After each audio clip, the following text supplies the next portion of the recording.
L'histoire de France n'est qu'une histoire de fesses, de cheveux, de lances, de foutre et de gonzesses. L'histoire de France n'est qu'une histoire de fesses, quand elle y pense, Marianne s'en confesse.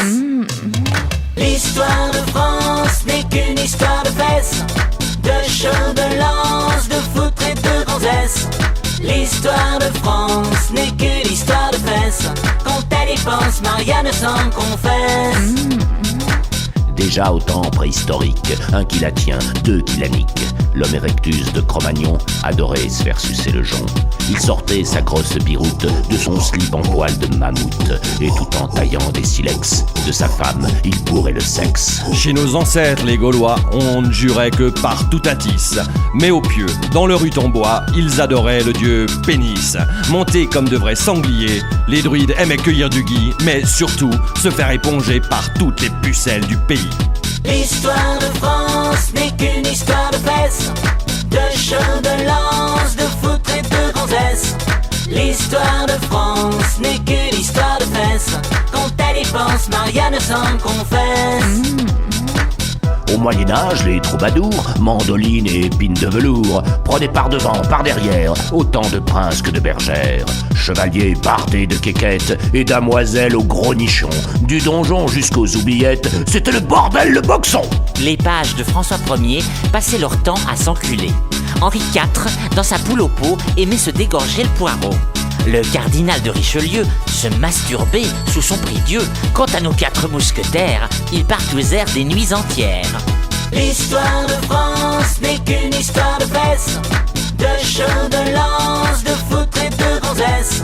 L'histoire de France n'est qu'une histoire de fesses, quand elle y pense, Marianne s'en confesse. On dit que les couilles du roi Soleil firent en leur temps de vraies merveilles et que le barbu de ses favorites avait pris la forme de sa bite. Le soir, à la cour de Versailles, 1000 morpions livraient bataille quand Louis XIV, par gourmandise, bouffait le cul d'une marquise. Puis arrivèrent les sans-culottes, joyeux branleurs de guillotine, de Marat, sa pute Charlotte, qui trop cocu nous l'assassine.